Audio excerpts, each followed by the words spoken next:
Well, thank you, Mark, for that kind introduction and for all that you have done to keep WA safe and strong.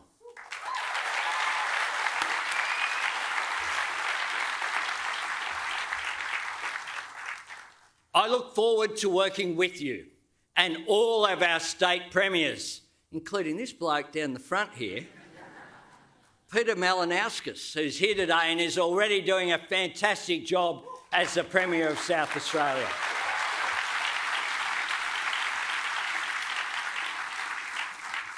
But I want to work with all premiers, regardless of which party they come from, because I want to bring all the states together and get things done for the whole country.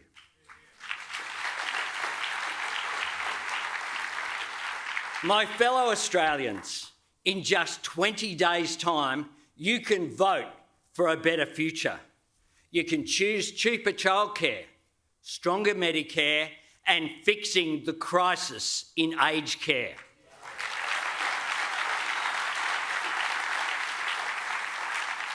Or you can have more of the same. Neglect, cuts, and a health minister who says Medicare is, to quote her, unsustainable. You can choose a future where Australia makes things here again, a stronger, more diverse, more self-reliant economy, or a government that dared the car industry to leave our country, and they did. You can vote for more secure work, better pay, and meaningful help with your cost of living, or a Prime Minister who says, it's not my job to lift wages. You can choose a government that seizes the opportunity for Australia to be a renewable energy superpower, driving new industries, creating hundreds of thousands of jobs in our regions, and acting on climate change.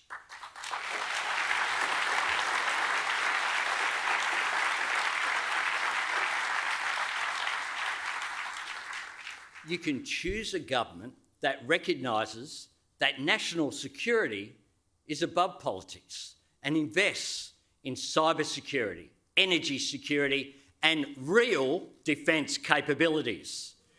You can choose to restore integrity to politics, to end the waste, and to end the rorts.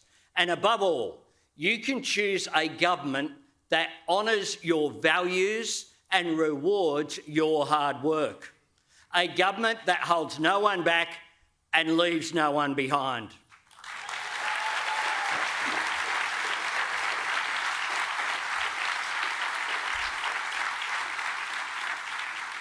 Now, I stand before you today seeking to lead that government and asking for your support to have the honour of serving as Prime Minister of the greatest country on earth. In the past 3 years, through the devastation of bushfires and floods and the once-in-a-century shock of a global pandemic, Australians have been simply magnificent. In the toughest of times, people have stepped up, but their government has let them down. I know Labor can do better, and I know Australians deserve better.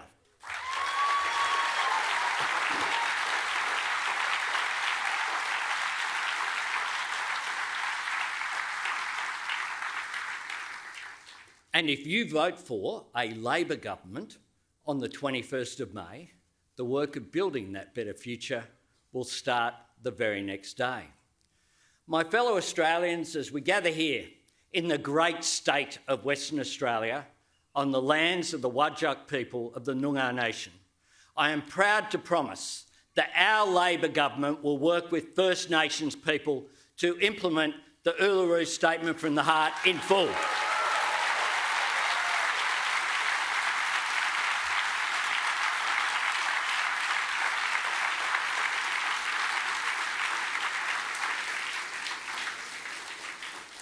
We will deliver a constitutionally enshrined voice to our Parliament. This will be an uplifting moment of healing and unity for our country, in the same spirit as the national apology to the stolen generations delivered by Prime Minister Kevin Rudd.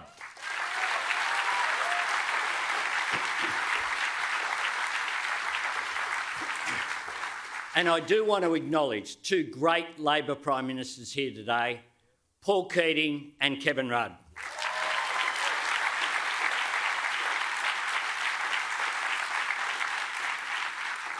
Two leaders who left lasting legacies, who changed Australia for the better, who never said, "It's not my job."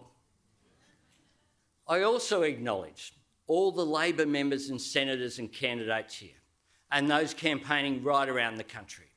Now, it's fair to say that being at home in ISO wasn't my ideal way to spend the last week. But it did give me, and it gave the people of Australia as well, the chance to watch my brilliant Labor team in action.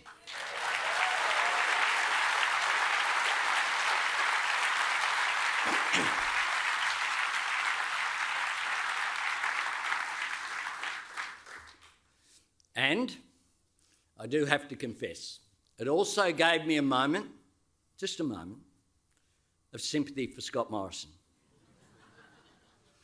Don't worry, it passed quickly. You see, I know I can count on Penny and Richard, Katie and Jim, and so many others to make the arguments for Labor. But who's he got? Alan Tudge and Peter Dutton. The unspeakable and the unthinkable.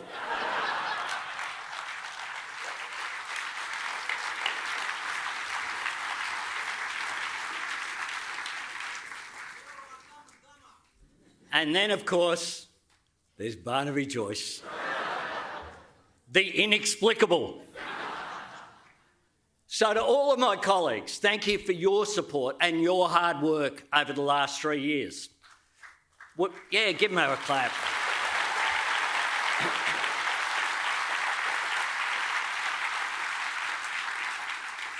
We are a team with the experience, the intellect, the compassion, but most importantly, the ambition to shape Australia's future.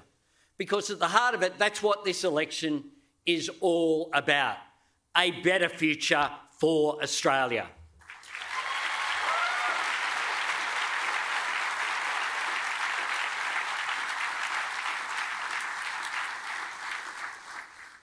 Now, the COVID pandemic has shown us the strength of our community, but it also revealed some of the vulnerabilities of our economy. The big question for Australia is, are we going to learn the lessons from this? Are we going to emerge stronger? Are we going to tackle rising costs and flat wages? Are we going to embark on a new era of economic reform with productivity growth at its centre? Are we going to strengthen our actual defence capability to meet the changing dynamic in our region? Are we going to strengthen our skills and training and manufacturing capacity to ensure we're not left isolated at the end of global supply chains? Are we going to seize this moment? Or are we going to, instead of going forward, just slide back? Are we going to risk 3 more wasted years? Now, Scott Morrison says you don't have to like him, but it's the better the devil you know. Well, here's what Australians do know. They know he failed on bushfires, and they know he then failed on floods. They know he didn't order enough vaccines and then didn't order enough rapid antigen tests.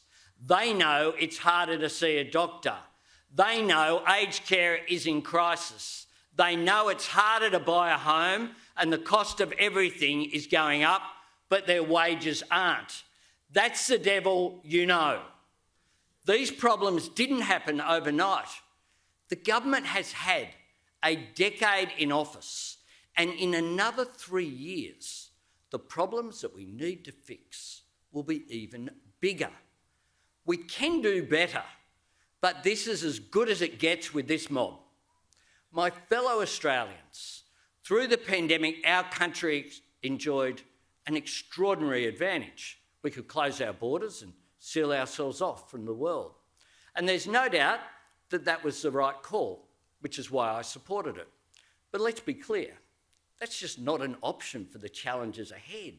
We live in a globalised world. Economic competition doesn't stop at national borders.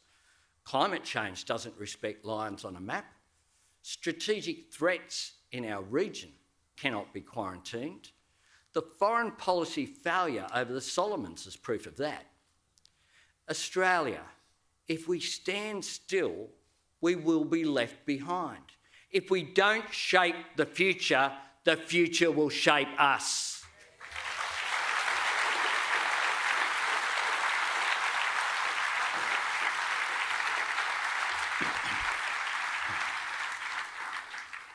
Because make no mistake, climate change is here now. Our region is changing now. The jobs and skills and infrastructure that will grow our economy are needed now. There is a crisis in aged care right now. Families need lasting help with rising costs right now.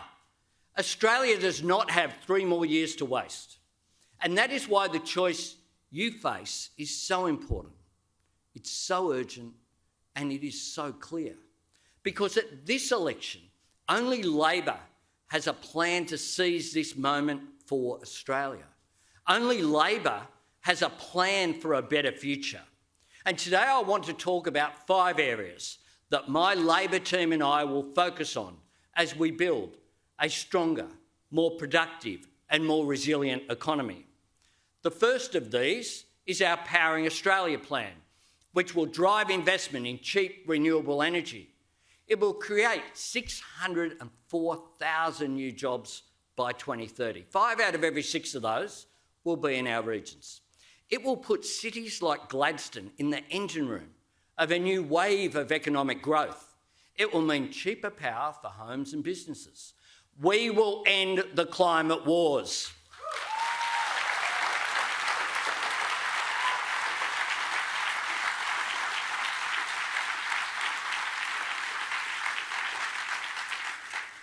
And our plan will help us protect our environment, our coasts, our farmland, our reef, our rivers, our forests. Because Australia's natural wonders, our unique species and our beautiful home must be left flourishing for future generations. But Powering Australia isn't just about the environment, it's not just about industry. It will deliver real benefits to Australian families too. Today I announce that Labor will build more electric vehicle charging stations across Australia so we can close the gaps that are there in the network.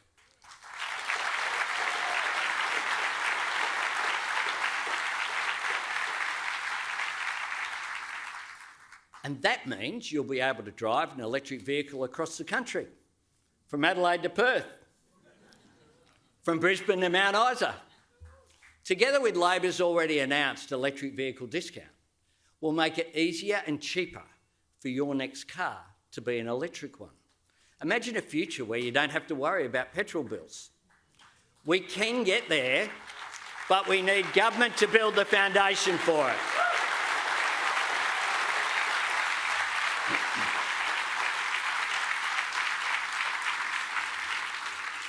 And yes, you can drive on the weekend too. Heavy vehicles too are moving towards cleaner energy, with hydrogen-powered freight vehicles in development. To prepare for them, we'll partner with the states to create hydrogen-ready highways, matching the investments state governments make. Secondly, I'm focused on a future made right here in Australia. We have such an abundance of natural resources in this country. Our resource exports will continue to provide critical national income for decades to come.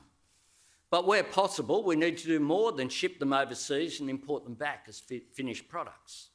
Today I announce that as part of our National Reconstruction Fund, Labor will invest $1 billion in developing value-added products from Australian resources.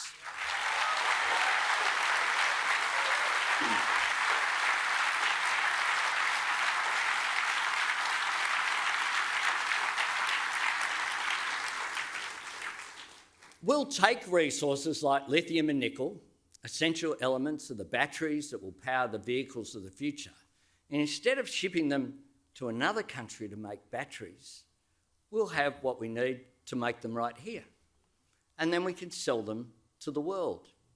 Here in Western Australia, but right around the country, we'll invest in local industries that create local jobs. We will bring manufacturing back home.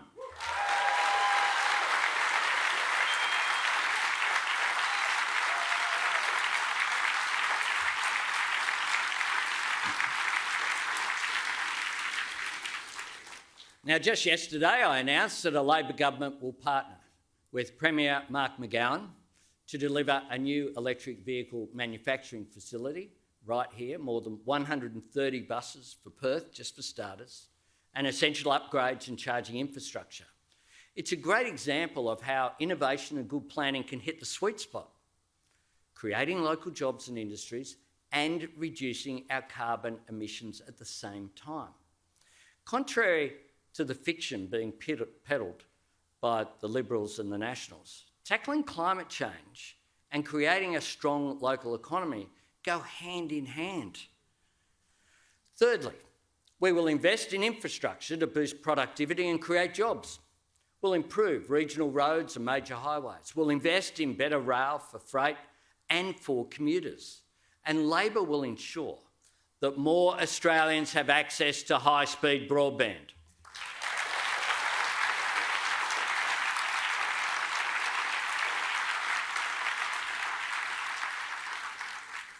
Now, a government that I lead will also use the power of government purchasing to buy Australian. We'll make sure that the projects that we commission bring benefits to Australian companies and will help small and medium businesses compete for contracts, because we should be using the power of government to back our own people and our own businesses. That's why we will mandate that 1 out of every 10 jobs on federally funded work sites will be filled by apprentices or trainees.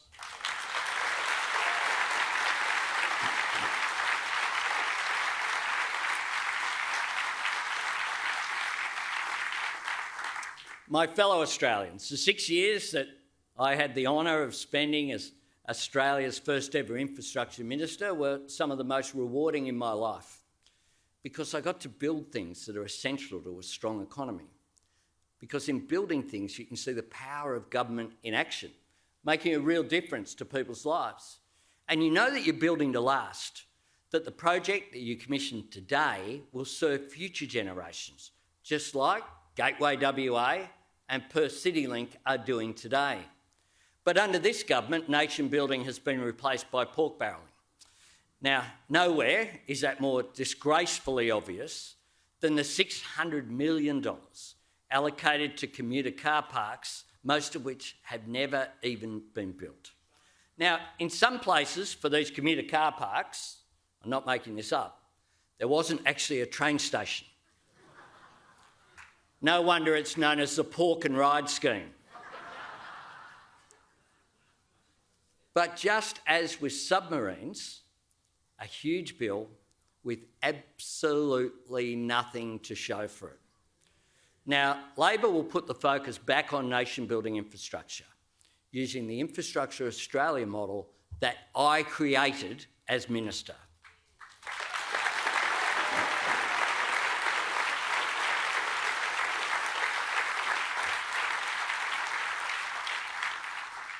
Now, the fourth element of our Better Future plan is in jobs and training.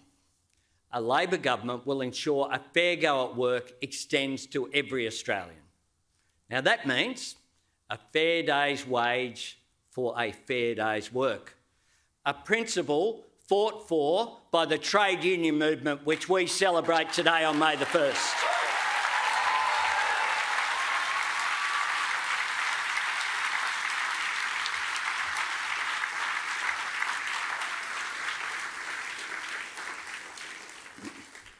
An appropriate day for a Labor campaign launch, I thought. It means security, not working shift to shift, robbed of the chance to plan for the future. We can't continue to see permanent jobs replaced by insecure casual ones.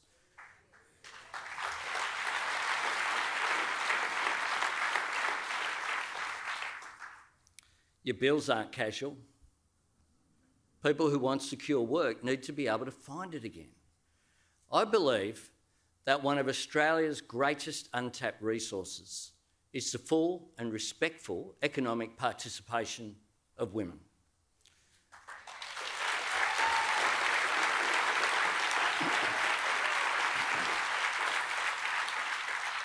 Now, under the Liberals, Australia has fallen to 70th in the world, 70th, for women's economic participation and opportunity. Labor has already committed to using all of the tools that we have in our power to close the gender pay gap. Today I announce that Labor will make gender pay equity an objective of the Fair Work Act.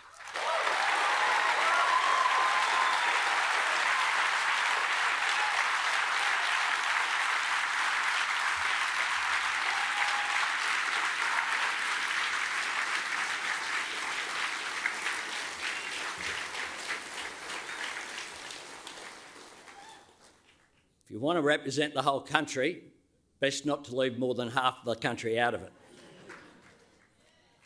We will set up expert panels on pay equity and the care and community sector to help improve pay and conditions for women in those sectors.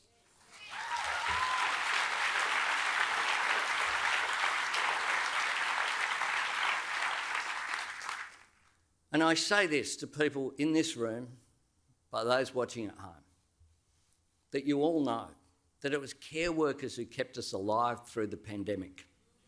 Care workers are the arteries of our nation, our regions, our cities, our suburbs.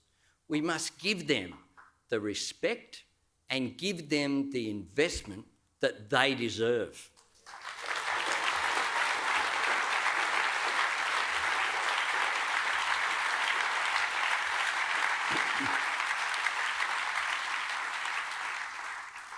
Now, women workers have had a tough couple of years, and I want to tell you that we see you.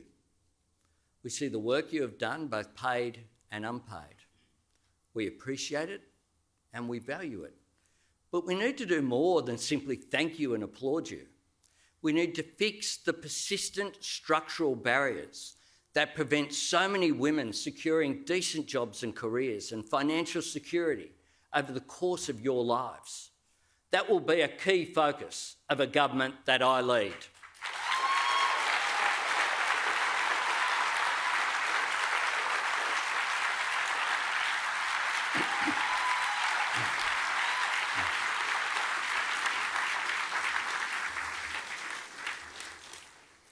Now, growing up, my mum always told me that a good education was my ticket to a better life. Education remains the most powerful weapon we have against disadvantage and the best investment we can make in the future of our country. That's why we're going to fund more university places and 465,000 fee-free places at public TAFEs.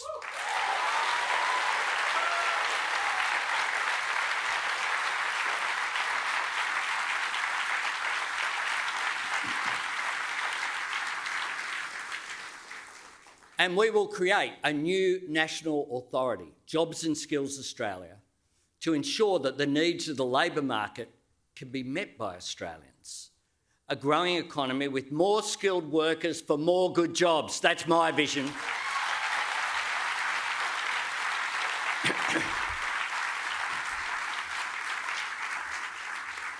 Now, the fifth component of Labor's plan for the future and economic reform is about care.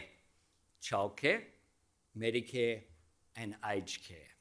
It's only ever Labor governments who do the big reforms, drive the big changes, reshape the economy in the best interests of people.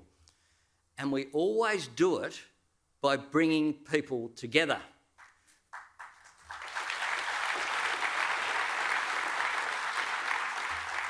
Whether it be family businesses and workers, big employers and trade unions, states and the Commonwealth, Bob Hawke and Paul Keating created Medicare and universal superannuation.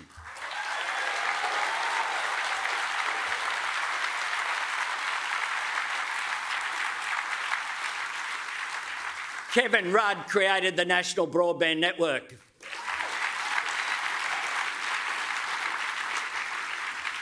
Based on fibre, not copper, I might add. Julia Gillard created the National Disability Insurance Scheme with the critical support of Bill Shorten.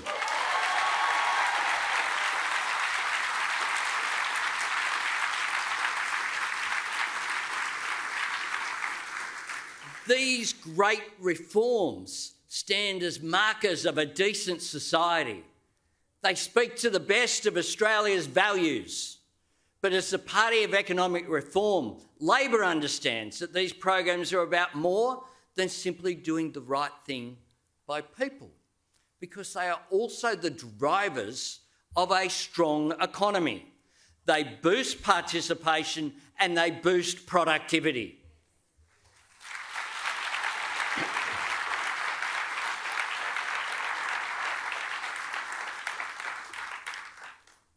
They take away costs that would otherwise be left to employers and businesses. Reliable, affordable, universal services are good for the economy because they arm people with the confidence to pursue their aspirations, to fulfil their potential. That's why Labor will defend universal superannuation and the right of every Australian to save for a secure retirement.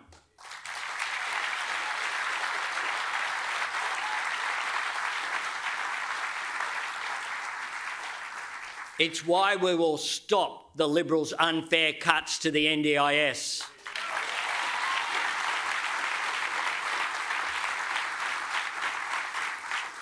And it's why Labor will always protect Medicare.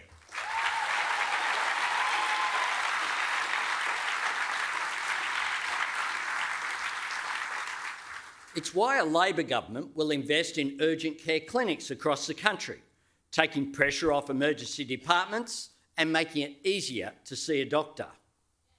Now, the Pharmaceutical Benefit Scheme is another of the great Australian institutions established by guess who? Labor. Always Labor. And it's tangible proof of our unwavering commitment to universal health care. Today I announce that Labor will make medicines cheaper for millions of Australians.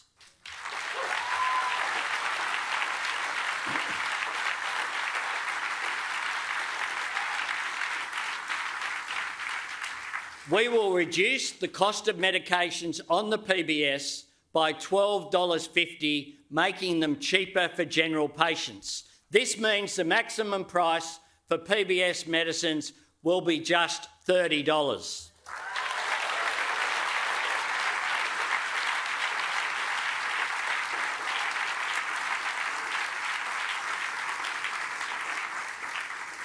Because we know that the price of medications has gone up under the Morrison government, just like the cost to see a doctor has gone up. Medicare will always be stronger under Labor.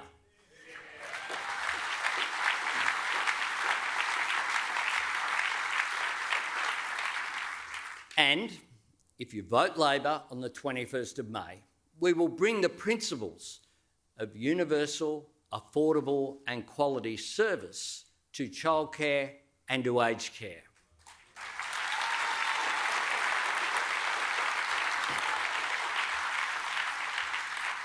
Now, for too long, our youngest Australians and our oldest Australians and their families have lived with broken systems. The costs of childcare are simply unaffordable. The neglect in aged care is just unconscionable. We can do better than this. I will make it the Labor government's mission to do better than this and to fix this.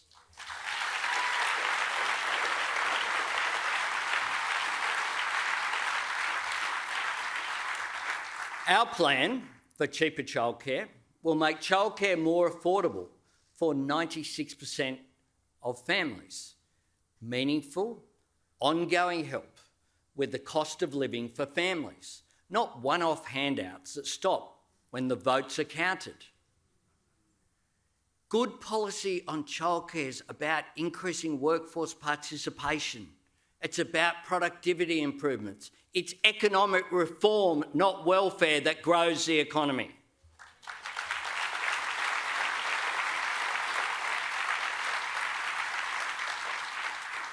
And our plan to restore quality and humanity to aged care.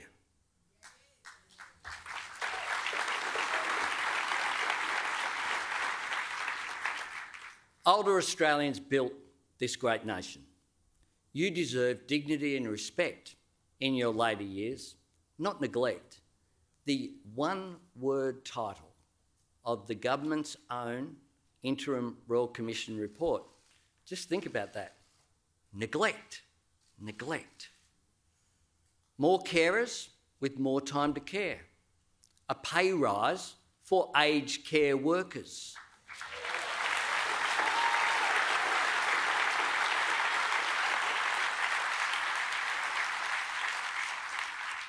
Tastier, more nutritious meals for residents, drawing on the skills of the legendary Maggie Beer.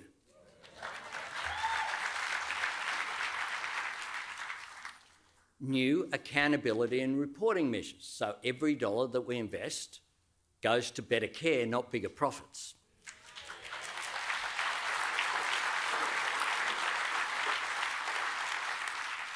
And critically, Labor will put the nurses back into nursing homes 24/7.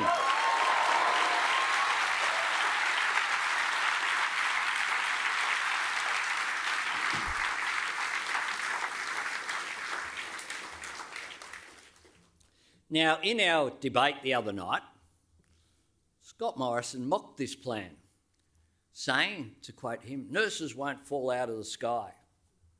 Think about that for just a moment.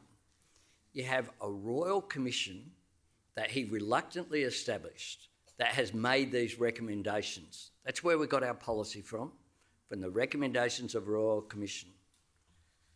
The Royal Commission outlined, page by page, line by line, thousands of heartbreaking accounts of misery, loneliness, abuse and neglect. A workforce at breaking point, a system in crisis, and he thinks it's somehow clever to say he's not even going to try to fix it. Not even going to try. But that is his way. That's his character. Whenever Australia needs a solution, he offers only smirk and mirrors. We can do better than this, so much better than this. We will look after the young. We will look after the sick. We will look after our older Australians. No one held back and no one left behind.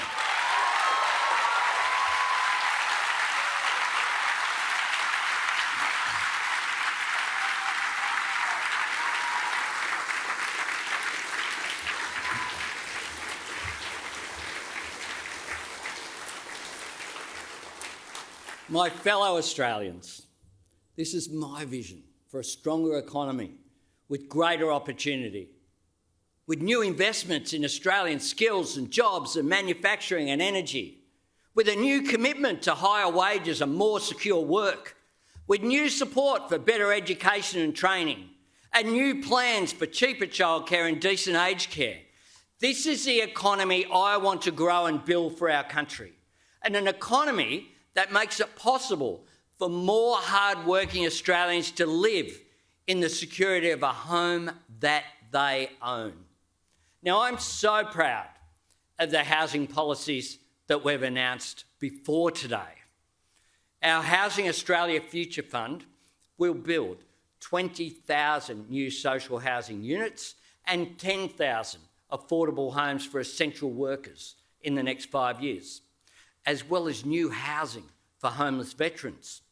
We'll provide $100 million for crisis and transitional housing for women and children at risk of violence, because too many women are being turned away by under-resourced shelters with no room, forcing women and their kids to sleep in their cars on couches, or worse, return to dangerous situations.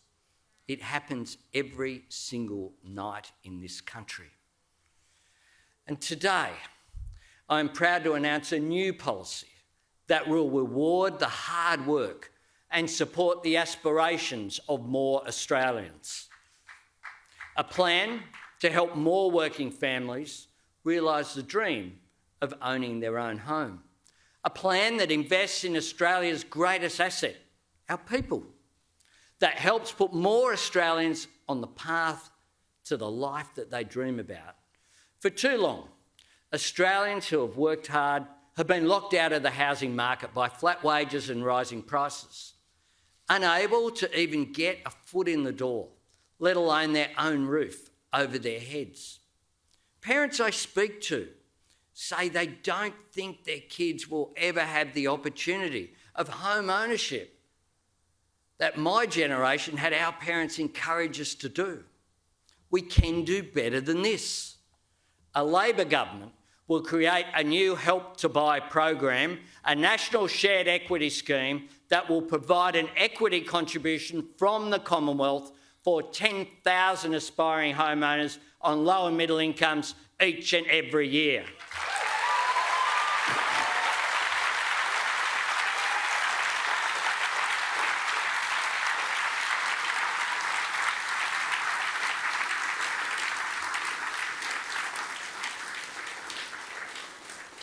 Now, if you have saved 2% of your deposit, we will contribute up to 40% of the purchase price of a new home or 30% of an existing home.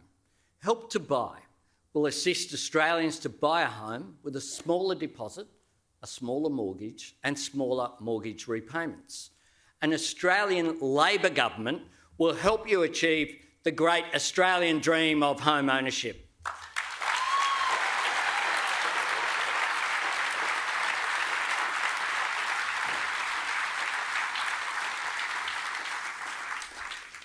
It's a plan to put government to work, backing up and investing in everyday people, because that's what good government should do. I know what a difference a secure roof over your head can make, a place to call home. It's so much more than an aspiration to get on the property ladder. It's a sense of security and confidence. It brings hope and pride and belonging. I want to build a better future, and I want to help more Australians own a stake in it.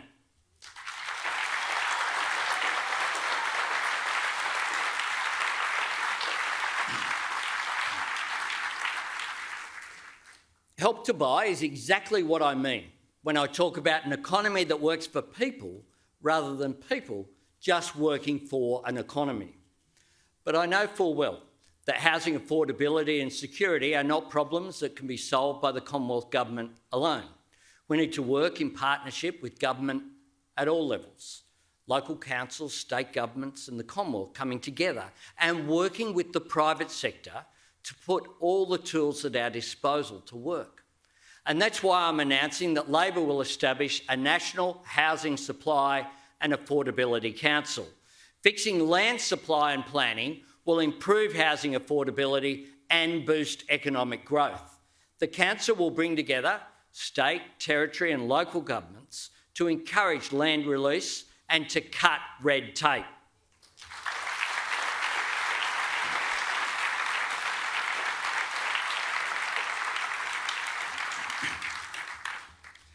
My fellow Australians, this is our comprehensive and targeted plan for a stronger economy and a better society, because we can do better than this.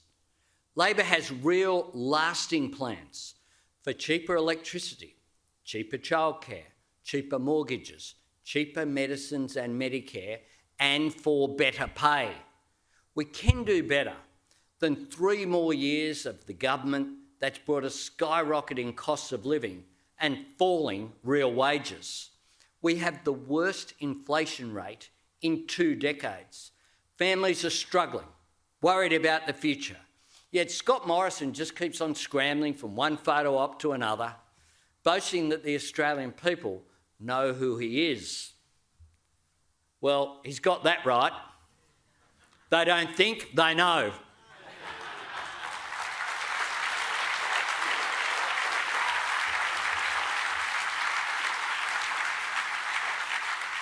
People know Scott Morrison goes missing when the going gets tough. People know Scott Morrison's response to the bushfire crisis was a dismissive, "I don't hold a hose, mate." People know he said it isn't a race to bring vaccines to Australia. People know he said that if you can't afford your rent, just buy a house. I reckon people know all about Scott Morrison. They've worked him out.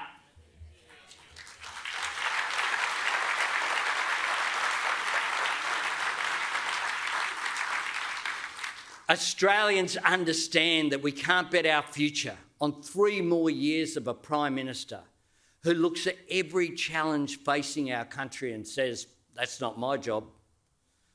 For a decade now, the Liberals and Nationals have treated governing as an inconvenience and public money as a political slush fund. If you vote Labor, we'll change this. A Labor government will restore trust and accountability to national politics with a National Anti-Corruption Commission.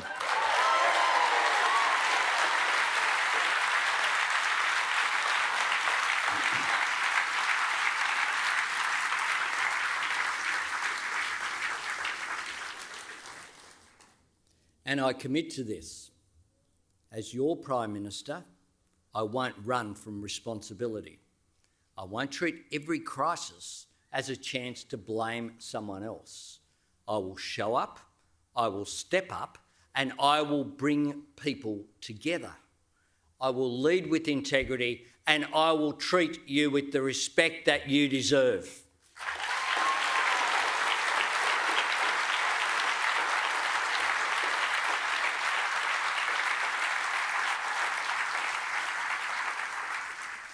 My fellow Australians, the decision that you have to make at this election is not just a choice between Labor and Liberal.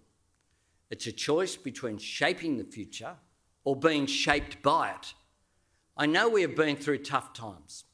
I know the sacrifices that so many of you have made. You have earned a better future, and on the 21st of May, I am asking you to vote for that better future.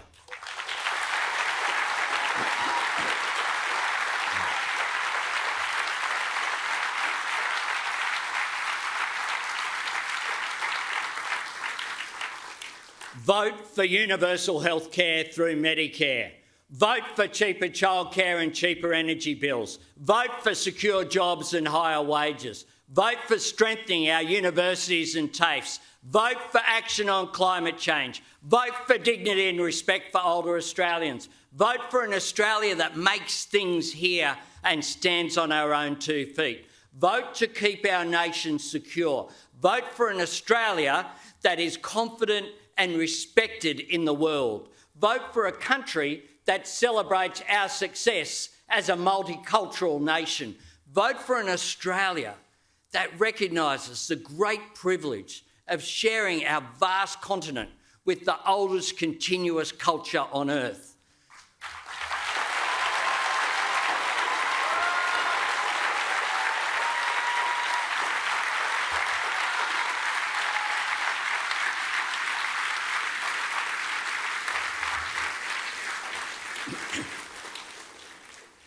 Vote for an Australia that believes the doors of opportunity should be open to every Australian, no matter where you live, who you pray to, or who you love.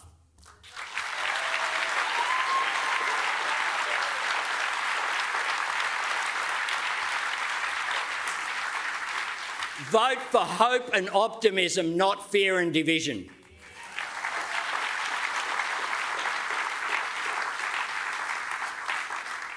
Vote Labor so together we can build a better future for all Australians. Thank you very much.